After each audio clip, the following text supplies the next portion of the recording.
কূটনৈতিক সমঝোতার ক্ষণস্থায়ী বিরতির পর ফের মুখোমুখি অবস্থানে যুক্তরাষ্ট্র ও ইরান। একদিকে ইরানের উপকূল জুড়ে মার্কিন সামরিক অভিযান, অন্যদিকে হরমুজ প্রণালীকে কেন্দ্র করে নতুন অবরোধের ঘোষণা। দুই পক্ষের পাল্টাপাল্টি পদক্ষেপে পুরো অঞ্চল আবারও অস্থির হয়ে উঠেছে। এতে বৈশ্বিক জ্বালানি বাজার ও আন্তর্জাতিক বাজার নিয়েও নতুন উদ্বেগ তৈরি হয়েছে।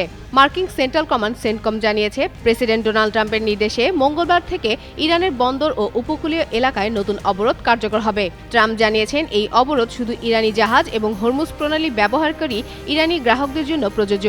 অন্য দেশের জাহাজ আগের মতোই চলাচল করতে পারবে। পাশাপাশি হরমুজ দিয়ে পরিবাহিত প্রতিটি পণ্যের ওপর 20% অর্থ আদায় পরিকল্পনার কথাও জানান তিনি। সুস্থ জীবন, সুন্দর পৃথিবী। এদিকে সেন্টকম দাবি করেছে, টানা 5 ঘন্টার অভিযানে বুশেহর, চাবাহার, জাস, কোনারক, আবু মুসা ও বন্দর আব্বাসে ক্ষেপণাস্ত্র ঘাঁটি, ড্রোন স্থাপনা এবং উপকূলীয় প্রতিরক্ষা ব্যবস্থা সহ একাধিক সামরিক লক্ষ্যবস্তুতে নির্ভুল হামলা চালানো হয়েছে।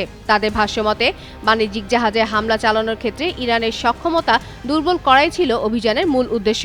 অপরদিকে ইরানের পররাষ্ট্রমন্ত্রী আব্বাস আরাকচি বলেন, হরমুজ প্রণালীর নিরাপত্তা নিশ্চিত করার দায়িত্ব সবসময় ইরানেরই। তবে ট্রাম্পের প্রস্তাবিত 20% অর্থ আদায়ের হারকে তিনি অত্যন্ত বেশি বলে মন্তব্য করেন।